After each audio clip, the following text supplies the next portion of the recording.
Hold up to.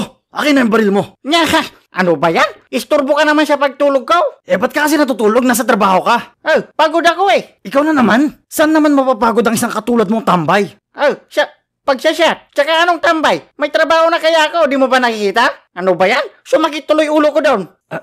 Sorry, pre. Nagko-concert na ako sa panaginip ko eh. Panira ka naman. Concert? Parang di naman. Oh, bakit? Parang sinasaniban eh. Mama gata. Ano bang kailangan mo? Akin na yung baril mo. Hold upin ko tong building na to.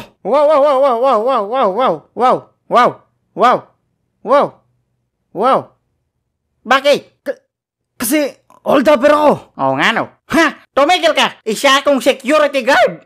Guard! Malamang, nagagwardya ka dito eh. Hindi ka pwedeng pumasok. Ibigay mo na sa akin baril mo. Kung ayaw mo masaktan. Douglas pangalan mo, di ba? Huwag mo kong tawagin Douglas.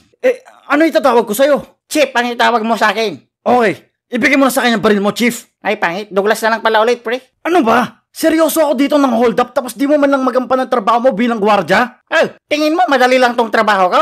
Tulog ka nga kanina tapos nananaginip pa eh. Oh, di ba? Partida ang tawag doon, pre. Paano na lang pagising ako, edi kawawa ka na. Ang dami mong sinasabi. Akin na baril mo, kundi itutumba kita. Kala, sabing wala akong baril eh. Ha? Wala? Di mo naman sinabi agad. Sinabi ko sa'yo, no? Hindi kaya. Ay, oh, sorry. Manggagwardya ka ng yayamanin na store tapos wala kang armas. Meron naman, pre. Kaso kahapon kasi may dumating na customer dito. Sabi niya sa akin, excuse me, dito ba yung bilihan ng alahas? Sabi ko naman, ewan ko po sir, bago lang po ako dito. Tapos sabi naman niya, may nakikita akong alahas sa loob oh. Ibig sabihin, dito nga yun. Sabi ko naman, ay oh, ililibre nyo ba ako? Tapos yun, sinumbong ako sa manager.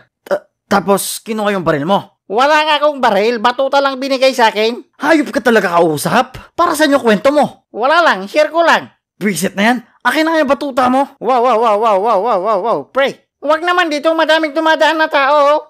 Ha? Gusto mo kunin yung batuta ko? Kala ko ba astig-astig ka, pre? Hindi yun yung tinutukoy ko.